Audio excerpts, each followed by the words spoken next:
لیے آج ہم سب کے لیے شیئر کیجیے. ویلکم پاسٹر جی، خدمت آپ کے ساتھ. آپ کا بہت بہت شکریہ. اور آج ہم ایک اہم موضوع پر بات کرنے والے ہیں، اور یہ موضوع جو ہے یہ اس کے متعلق آپ سب جانتے ہیں. آپ نے بہت متعدد بار اس کے بارے میں سنا ہوگا، اور آپ نے اکثر جنازوں میں شرکت کی ہوگی، کیونکہ آج میں جس بات کے متعلق بات چیت کرنے والا ہوں وہ لازر اور ایک دولت مند کا قصہ ہے. وہ ایک تمثیل ہے جو یسوع مسیح نے یہاں پر بیان کی ہے. تو اس تمثیل میں ہم دیکھتے ہیں کہ لازر جو ہے وہ ابراہیم کی گود میں جاتا ہے. امیر آدمی جو ہے وہ جہنم میں چلا جاتا ہے، جہاں پر آگ اور دوسری آفات کا اسے سامنا کرنا پڑتا ہے. تو حقیقت میں یہ کیا ہے، ہم آج بائبل کے روح سے سیکھنے جا رہے ہیں. اگر آپ کے پاس پین یا پینسل ہے تو وہ ساتھ رکھ لیں، تاکہ آپ جب میں چیزیں یہ بیان کروں تو آپ انہیں لکھ سکیں. شاید آپ کے آنے والے وقت میں آپ کے یہ کام آئیں. تو سب سے پہلے میں آپ کو یہ، اس سے پہلے کہ ہم اس تمثیل کی طرف بڑھیں، میں ایک بات آپ کو بتانا چاہتا ہوں، اور وہ یہ ہے کہ بائبل جو ہے وہ مرنے کے بعد کے حالات کے متعلق کیا کہتی ہے، اس کے بارے میں ہم سب سے پہلے سیکھیں گے، پھر ہم اس تمثیل کو بہتر طریقے سے جان سکیں گے. متی 25 باب اس کی 31 سے 33 آیت میں یوں لکھا ہے: جب ابن آدم اپنے جلال میں آئے گا اور سب فرشتے اس کے ساتھ آئیں گے، تب وہ اپنے جلال کے تخت پر بیٹھے گا، اور سب قومیں اس کے سامنے جمع کی جائیں گی، اور وہ ایک کو دوسرے سے جدا کرے گا، جیسے چرواہا بھیڑوں کو بکریوں سے جدا کرتا ہے، اور بھیڑوں کو اپنے دائیں اور بکریوں کو بائیں کھڑا کرے گا. یہاں پر آپ کیا پڑھتے ہیں؟ یہ بڑا واضح طور پر یہاں بیان کیا گیا ہے کہ جب یسوع آئے گا تو اسی وقت تمام لوگوں کو اجر ملے گا. پھر ہم مکاشفہ 22 باب میں پڑھتے ہیں، اس کی 12ویں آیت میں: دیکھ میں جلد آنے والا ہوں، اور ہر ایک کے کام کے موافق دینے کے لیے اجر میرے پاس ہے. یعنی یہاں پر خداوند یسوع مسیح کے حوالے سے یوحنا بیان کر رہا ہے کہ اجر یسوع مسیح کی دوسری آمد کے بعد ہے، اس سے پہلے نہیں ہے. تو بہت سے لوگ جب اس تمثیل کو سمجھنے کی کوشش کرتے ہیں تو وہ اپنی تمام حدود کو پار کر جاتے ہیں، اور پھر وہ جو بائبل مقدس میں نہیں درج اسے وہ بیان کرنے کی کوشش کرتے ہیں. تو میں یہ چاہتا ہوں کہ تھوڑے اور چیزیں بھی ہم دیکھ لیں، تاکہ ہم پر واضح ہو جائے کہ مرنے کے بعد انسان کے ساتھ کیا ہوتا ہے. یہ ایک ایسا موضوع ہے جس میں بہت سی کلیسیاں بٹی ہوئی ہیں، نظریات بالکل فرق ہے. اس لیے میں آج اس کو واضح کرنے جا رہا ہوں، اور وہ یہ ہے کہ میرے ساتھ واز 9 باب اور اس کی 5 اور 6 آیت نکالیں. یہاں پر کیا لکھا ہے: کیونکہ زندہ جانتے ہیں کہ وہ مریں گے، پر مردے کچھ بھی نہیں جانتے، اور ان کے لیے اور کچھ اجر نہیں، کیونکہ ان کی یاد جاتی رہی ہے. مرنے کے بعد ان کی یاد وہ کچھ نہیں جانتے. اب ان کی محبت اور عداوت و حسد سب نیست ہو گئے، اور تابت ان سب کاموں میں جو دنیا میں کیے جاتے ہیں ان کا کوئی حصہ بکھرا نہیں. میں بائبل مقدس سے یہ باتیں پڑھ رہا ہوں. 10ویں آیت میں لکھا ہے: جو کام تیرا ہاتھ کرنے کو پائے اسے مقدور بار کر، کیونکہ پتال میں جہاں تو جاتا ہے نہ کام ہے، نہ منصوبہ، نہ علم، نہ حکمت. تو یہاں پر ہمیں کیا پتہ چلتا ہے کہ جس دن انسان اس دنیا سے جاتا ہے اس کے تمام منصوبہ جات فنا ہو جاتے ہیں، ختم ہو جاتے ہیں. کوئی اس کے بیٹوں سے کیا سلوک ہوتا ہے، اس کے اولاد کیسی ہے، اس کو کوئی پتہ نہیں ہے. زبور 6 اس کی 5 آیت میں یوں درج ہے: کیونکہ موت کے بعد تیری یاد نہیں ہوتی، قبر میں کون تیری شکر گزاری کرے گا. زبور 115 اور اس کی 17 آیت: مردے خداوند کی ستائش نہیں کرتے، نہ وہ جو خاموشی کے عالم میں اتر جاتے ہیں. تو یہ تمام حوالہ جات جو ہیں ہمیں یہ بتاتے ہیں کہ قبر میں جانے کے بعد کوئی امید باقی نہیں ہے، فیصلہ ہو چکا. اس کے علاوہ اگر آپ دیکھیں نا، یہ قبر یا پتال لفظ جو استعمال کیا گیا ہے، یہ بائبل میں 11 بار استعمال ہوا ہے، لیکن ہر بار اس کا مطلب قبر ہی ہے، اس کے علاوہ اور کچھ نہیں ہے. تو آئیے ہم آج کی جو اہم تمثیل ہے اسے سیکھنے کی کوشش کرتے ہیں. یہاں پر لکھا ایک دولت مند تھا جو ارغوانی اور مہین کپڑے پہنتا اور ہر روز خوشی مناتا اور شان و شوکت سے رہتا تھا. یہ ایک امیر کی کہانی بتائی گئی ہے. ارغوانی لباس کیا ہوتا ہے؟ شاہی لباس. بہت امیر ہوگا، اس کی تمام ضروریات زندگی پوری ہوتی ہوں گی، شان و شوکت سے وہ رہتا تھا، اسے کسی چیز کی ضرورت نہیں تھی.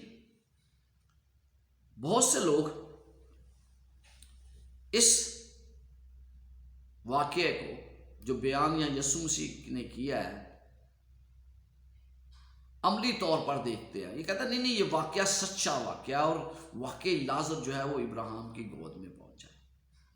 لیکن بہت سے لوگ ایسے ہیں جو اس کو صرف تمثیل کہتے ہیں. تو یسوع مسیح نے جب بھی کبھی تمثیل کہی ہے نا، اگر آپ لوکا 15 اور 16 دیکھیں تو آپ کو پتا چلے گا کہ یہاں پر بیان کرتے ہوئے یسوع مسیح نے یہ نہیں کہا کہ یہ میں تمثیل بیان کر رہا ہوں، حالانکہ ہم سب جانتے ہیں کہ یہ تمثیل ہے.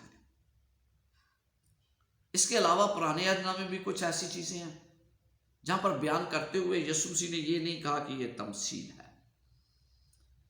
اور ہم دیکھتے ہیں کہ تمثیل کا کردار کیا ہوتا ہے بائبل میں. تمثیل کو عقائد کی جگہ نہیں دی جا سکتی، یہ مجھے یاد رکھنا ہے. یہ ایک تمثیل ہے اور یہ مجھے سمجھنا ہے کہ یہ کس طرح ایک تمثیل ہے. اور کیوں اس لیے تمثیل ہے؟ کیونکہ جو واقعات ان واقعات جو جہاں پر ہوا ہے وہ کسی طرح بھی اس کو عملی طور پر نہیں لیا جا سکتا کہ یہ ایک واقعہ ہے. اس کی چند وجوہات ہیں جس کا ہم آج ذکر کریں گے. اور پھر لکھا ہے کہ لازر ایک غریب نہ سوروں سے بھرا ہوا اس کے دروازے پر ڈالا گیا تھا. پتہ نہیں وہ کس طرح اس کے دروازے تک پہنچا، یہ تفسیر نہیں بتائی گئی. اکثر یسوع مسیح نے جب تمثیل کی تو اس نے کہا کہ میں تم سے ایک تمثیل بیان کرتا ہوں، لیکن بہت دفعہ اس نے ایسا نہیں کیا، اور یہ بھی اسی طرح کی ایک تمثیل ہے. جہاں پر بہت سی چیزیں ہیں جو مجھے آج سمجھنی ہے. اور پھر ہم دیکھتے ہیں کہ اگلی آیت میں کیا لکھا ہے. اسے آرزو تھی کہ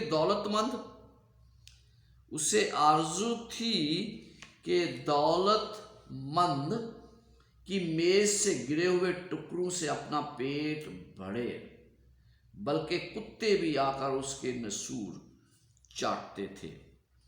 تو ہمیں یہاں پر کیا پتا چلتا ہے کہ یہاں جو کچھ بیان کیا گیا ہے وہ بہت ہی تلخ ہے. کیا ہے؟ اس کے پاس کھانا نہیں تھا، اور جب کھانا نہیں ہے تو پھر ہم دیکھتے ہیں کہ اس کا برا حال تھا. دولت مند کو خدا نے بہت کچھ دیا تھا، لیکن 2 عظیم حکام میں سے وہ دوسرے حکم کی پیروی نہیں کر رہا تھا، خدا سے محبت اور انسانوں سے محبت. یہاں پر کیا لکھا ہے؟ گرے ہوئے ٹکڑے. وہ تو امیر شخص یہ بھی کرنے کے لیے تیار نہیں تھا کہ وہ اس کو ہاتھ بڑھا کر کھانا دے دے. یہ اس کا رویہ تھا. اس کا رویہ بالکل کہن جیسا تھا جب اس نے کہا کیا میں اپنے بھائی کا محافظ ہوں. پیدائش 4 باب اور اس کی 9 آیت میں وہ اس احکام کی پیروی نہیں کرنا چاہ رہا تھا. کیوں نہیں کرنا چاہ رہا تھا؟ وہ یہ سوچتا ہوگا کہ یہ خدا نے نہیں دیا تو میں اس کو کیا کر سکتا ہوں بھائی. اگر خدا ہی نہیں اس کی مدد نہیں کی تو میرا لیے یہ کرنا مشکل ہے. پھر وہ کہتا ہے امیر آدمی. یقیناً یہ یہودی قوم تھی. کیوں میں نے کہا کہ یہودی قوم تھی؟ اس لیے کہ وہ بار بار ابراہیم کو باپ کہہ کر پکارتا ہے. اور یہودی قوم یہ سوچتی تھی کہ نجات انہیں ابراہیم کے وسیلے سے ملتی ہے. ابراہیم کی بدولت ہی وہ نجات ملے گی. وہ خدا کی بنائے ابراہیم پر زیادہ انصار کرتے تھے. لکھا ہے ایسا ہوا کہ وہ غریب مر گیا اور فرشتوں نے اسے لے جا کر ابراہیم کی گود میں پہنچا دیا اور دولت مند بھی ہوا اور دفن ہوا. یہاں پر کیا لکھا ہے کہ وہ مرا, اس کو ابراہیم کی گود میں پہنچا دیا گیا. لیکن جو امیر آدمی ہے, دولت مند ہے, وہ مرا اور بائبل میں لکھا ہے کہ وہ دفن ہوا. ایک بات میں نے دیکھی یہاں پر اور وہ یہ تھی کہ یہ شخص لازر, جس کا مطلب ہے غریب, اس نے کوئی شکایت نہیں کی. ایسا صبر جو پیغمبر ایوب کے پاس تھا. وہ ٹکڑے اٹھاتا تھا, ٹکڑوں پر گزارا کرتا تھا, لیکن اس کے باوجود اس نے شکایت نہیں کی. ابراہیم کی گود یہودیوں کے مطابق جنت تھی اور وہ سوچتے تھے کہ بھائی جنت جو ہے وہ صرف اور صرف ہمارے لیے ہے. متی 8 باب اور اس کی 11ویں آیت میں لکھا ہے, متی 8 باب اور اس کی 11ویں آیت میں, اور میں تم سے کہتا ہوں کہ تیرے پورب اور پشچم سے آ کر ابراہیم اور اسحاق اور یعقوب کے ساتھ آسمان کی بادشاہی کی ضیافت میں شریک ہوں گے. اسرائیلی قوم کبھی بھی نہیں چاہتی تھی اور نہ وہ سوچتی تھی کہ ان لوگوں کو خدا جنت میں جگہ دے گا. ہرگز نہیں. وہ سوچتے تھے کہ یہ صرف اور صرف ہمارا حق ہے. یسوع مسیح کے بارے میں کیا لکھا ہے؟ یوحنا 1 باب اور اس کی 8 آیت ہمیں واضح کرتی ہے کہ یسوع مسیح کے بارے میں کیا لکھا ہے. 1 باب اور اس کی 8 آیت. یہ گواہی کے لیے آیا کہ نور کی گواہی دے تاکہ سب اس کے وسیلہ سے ایمان لائیں. وہ خود تو نور نہ تھا مگر نور کی گواہی دینے کو آیا. حقیقی نور جو دنیا میں آنے والا تھا وہ مسیح تھا. 18ویں آیت, یوحنا 1 باب اور اس کی 18ویں آیت لکھا ہے خدا کو کسی نے نہیں دیکھا, اکلوتا بیٹا جو باپ کی گود میں ہے اس نے ظاہر کیا. یعنی یسوع مسیح کے بارے میں بھی لکھا ہے کہ وہ باپ کی گود میں تھا. تو اب یہ ایک تمثیل ہے یہاں پر.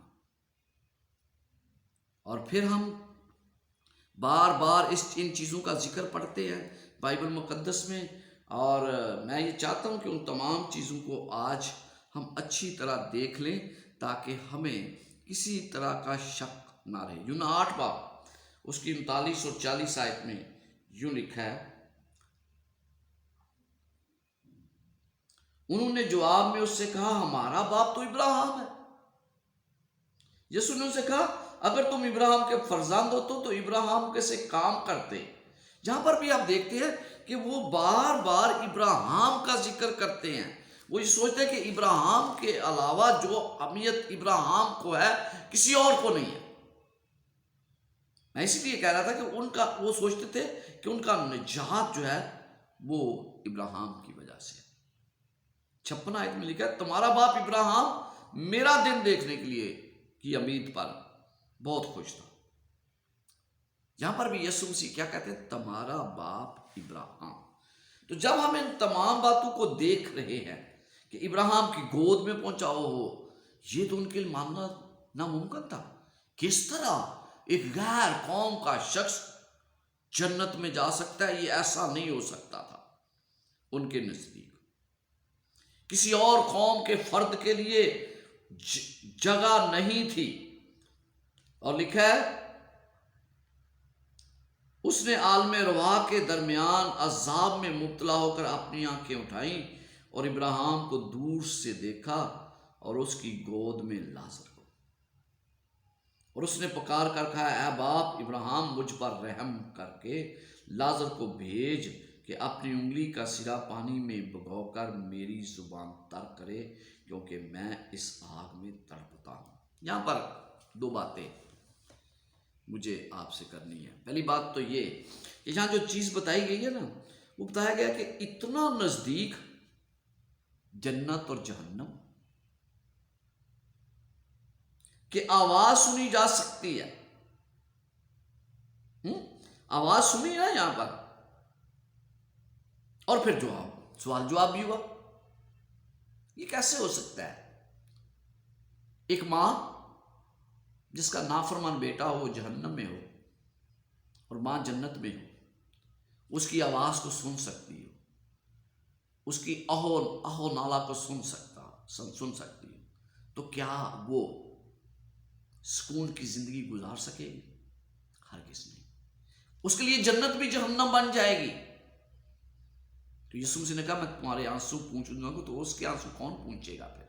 تو یہاں پر ہمیں پتہ چلتا ہے کہ بنیادی طور پر یہ نظریہ بائبل کا نہیں ہے، کیونکہ کبھی بھی جنت اور جہنم اتنے نزدیک نہیں ہے کہ وہ ایک دوسرے کو دیکھ سکے، ایک دوسرے سے بات کر سکے اور پھر ایک دوسرے پر اثر انداز ہوں.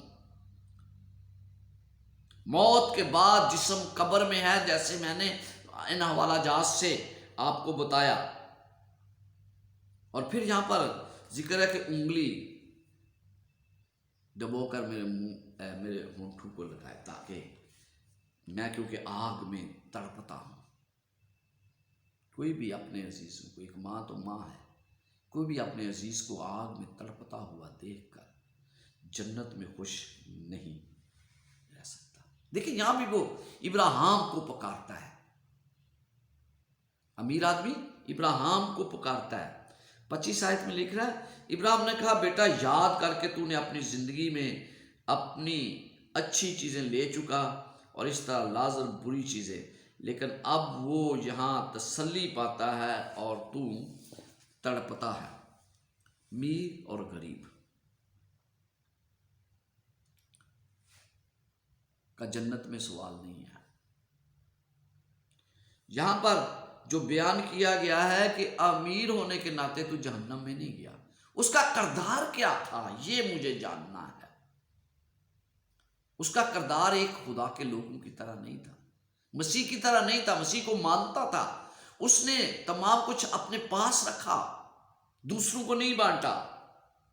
اور پھر وہ بتاتا ہے کہ ایک ہمارے درمیان گھڑا ہے جسے تو پار نہیں کر سکتا، ادھر سے ادھر نہیں تو جا سکتا. یہ تمام باتیں ہو رہی ہیں. تو پھر کیا کہتا ہے 27 آیت، اس نے کہا پس اے باپ، ابراہیم کو دوبارہ کہہ رہا ہے میں تیری منت کرتا ہوں کہ تو اسے میرے باپ کے گھر بھیج. کس کو؟ کسی کو بھیج، کیونکہ میرے 5 بھائی ہیں، تاکہ وہ ان کے سامنے ان باتوں کی گواہی دے، ایسا نہ ہو کہ وہ بھی اس عذاب کی جگہ میں آئیں. یہاں پر وہ کیا کرتا ہے؟ وہ ایک سفارش کرتا ہے. اے باپ ابراہیم، خدا سے نہیں، تو میں آپ کو جو بات کر رہا تھا نا کہ ابراہیم کو وہ کیا اہمیت دیتے ہیں تھے اسرائیلی، اس میں پتہ چلتا ہے۔ اور پھر وہ کیا کہتا ہے؟ ابراہیم نے اس سے کہا ان کے پاس موسیٰ اور انبیاء تو ہیں۔ انہوں نے کہا بھائی ان کے پاس تو بہت کچھ ہے، انبیاء کلام ہے، ان کا کلام ہے، تو اس کلام پر عمل کریں۔ یہاں سے کیسے جائے وہ؟ کوئی نہیں جائے گا، کوئی بھی۔ انہیں انہی باتوں پر عمل کرنا ہے جو ان کے پاس ہے، کلام جو ہمارے پاس ہے۔ اور پھر آگے کیا لکھا ہے؟ اس کا نہیں باپ ابراہیم اگر کوئی مردوں میں سے ان کے پاس جائے تو وہ توبہ کریں گے۔ تو کیا یہ سچ کہہ رہا تھا؟ ہرگز نہیں، کیونکہ لازر نامی ایک شخص زندہ ہوا تھا۔ مریم و مارتھا کا بھائی، کیا انہوں نے اس پر یقین کیا؟ کیا وہ اس کے بعد یسوع مسیح پر مان لائے؟ حتیٰ کہ یسوع مسیح دوبارہ زندہ ہوا، کیا وہ اس کے بعد اس پر ایمان لائے؟ ہرگز نہیں۔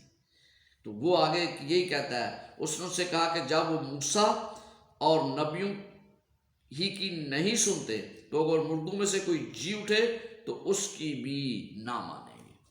یہ ہے جو یہاں تمام کچھ بیان کیا گیا ہے کہ وہ اس کی بھی نہیں مانیں گے۔ بھائی کچھ بھی ہو جائے، انہوں نے اس بات کو نہیں ماننا۔ تو سوال یہاں پر یہی ہے کہ یہ ایک تمثیل ہے، جیسے کہ میں نے آپ کو پہلے بتایا کہ جنت یا جہنم یسوع مسیح کی دوسری آمد پر ہے۔ یہ تمثیل بنیادی طور پر یہودیوں کے لیے تھی، یہودیوں کو سکھانے کے لیے تھی کہ تمہارے پاس جو خزانہ ہے وہ تم دوسروں کو بانٹنے کے لیے تیار نہیں ہو۔ کلام کا خزانہ جس کے ذریعے لوگوں کی زندگیاں تبدیل ہوتی ہیں، جو تمہارے پاس ہے وہ تم سمجھتے ہو کہ یہی کچھ میری نجات کے لیے کافی ہے، تم دوسروں کی نجات کے لیے کچھ نہیں کرنا چاہتے ہو۔ آج بھی یہی حال ہے، ہمارے پاس کلام ہے لیکن بہت دفعہ ہم اسے بانٹنا نہیں چاہتے، ہمارے پاس ٹائم نہیں ہے بانٹنے کا۔ ہم یسوع مسیح کے کردار کو لوگوں پر ظاہر نہیں کرتے۔ اگر ہر مسیح آج یسوع مسیح کا حقیقت میں شاگرد بن جائے تو آپ کو پتہ ہے کتنی جلدی یہ تمام دنیا میں خدا کا کلام پھیل جائے اور یسوع مسیح آ جائے۔ یہاں پر ہمیں پتہ چلتا ہے کہ مردے کچھ نہیں جانتے، اور یسوع مسیح نے سونے کو ہمیشہ، موت کو ہمیشہ نیند سے تشبیہ دی ہے، نیند سے تشبیہ دی ہے۔ خدا کو اچھی طرح سمجھتا ہے ابراہیم اور اس امیر اور غریب شخص کے درمیان جو مکالمہ ہوا وہ ایک سبق سکھانے کے لیے تھا۔ حقیقت میں امیر آدمی کیا جنت میں چلا جاتا ہے یا غریب نہیں جاتا ہے، یا غریب چلا جاتا ہے یا امیر نہیں جاتا ہے، یہ بات نہیں ہے۔ حقیقت میں جو مجھے خدا کے قریب لاتی ہے وہ میرا کردار ہے، اور وہ کردار سب سے پہلے مجھے اسے اپنانا ہے جو مسیح کا کردار ہے۔ سب سے پہلے تو مجھے یہ فرق اس تمثیل میں چند باتیں ہیں جو ہمیں یاد رکھنی ہیں۔ سب سے پہلے تو ہمیں تسلیم کرنا پڑے گا، اگر اس تمثیل کو سچ مان لیا جائے تو فردوس اور جہنم دونوں جگہوں کے باشندوں کے درمیان بات چیت کے لیے ضرورت کے مطابق نزدیکی پائی جاتی ہے، جو کہ ایسا ممکن نہیں ہے۔ پھر ہمیں یہ بھی ماننا پڑے گا کہ موت کے بعد کی زندگی میں جب جسم قبر میں پڑا ہے، روح کی ایک باشعور شکل یعنی آنکھیں، انگلی اور زبان باقی رہ جاتی ہے، اس زندگی میں پیاس بھی محسوس کی جا سکتی ہے۔ لیکن عزیزو، میں نے جو آپ کے ساتھ بھی حوالہ شیئر کیے اس سے میں پتہ چلتا ہے کہ یسوع مسیح کی آمد پر یہ تمام کچھ ہوتا ہے۔ اگر یہ حوالہ جات میں انسانی حالت تو بیان کرتا ہے تو آسمان یا فردوس یقیناً خوشی اور مسرت کا مقام نہیں ہو سکتا، کیونکہ نجات پانے والے اپنے غیر نجات یافتہ عزیزوں کی بڑی تکالیف میں سے نہ صرف دیکھ سکتے ہیں بلکہ ان کے ساتھ بات چیت بھی کر سکتے ہیں اور ان کے بارے جان بھی سکتے ہیں۔ جہنم میں اپنے پیارے بچوں کی مسلسل اذیتیں دیکھ کر ان کے والدین کا کیا حال ہوگا؟ آسمان میں کیسے خوش ہو رہ سکتے ہیں جب وہ اپنے بچوں کی سسکیاں سنیں گے؟ اگر یہی صورتحال رہتی ہے تو خدا کسی طرح سے آنے والا غم اور مصیبت کو کبھی ختم نہیں کر سکے گا۔ تو آخر میں آپ کو بتانا چاہتا ہوں، امیر آدمی اور لازر کی تمثیل ایک دولت مند تھا جو بنیادی طور پر اس بات کو ظاہر کرتا ہے کہ وہ لوگ، یہودی لوگ جن کے پاس کلام تھا، وہ بانٹنے کے لیے تیار نہیں تھی، خدا کی برکات بانٹنے کے لیے تیار نہیں تھی۔ تو کیا آج میں بھی ایسا کرتا ہوں؟ ہمیں یہ سیکھنے کی ضرورت ہے کہ ہم اپنی سماجی حیثیت کے مطابق دوسروں کے لیے مستقبل کا اجر پیدا کرنے کی کوشش کریں تاکہ وہ خدا کے نزدیک آ سکے۔ ہم اس امیر آدمی کی طرف نہ کریں جو حقیقت میں خدا سے دور تھا اور وہ خدا کے احکامات کی پیروی نہیں کرتا تھا۔ کوئی معجزات لوگوں کو قائل نہیں کر سکتے، قائل کر سکتا ہے تو یہ خدا کا زندہ کلام قائل کر سکتا ہے۔ تو آئے ہم اس خدا کے زندہ کلام کو اپنا لیں تاکہ ہم بہت سے لوگوں کے لیے برکت کا باعث بنیں۔ خداوند آپ کے ساتھ ہو اور آپ کو برکات سے نوازے۔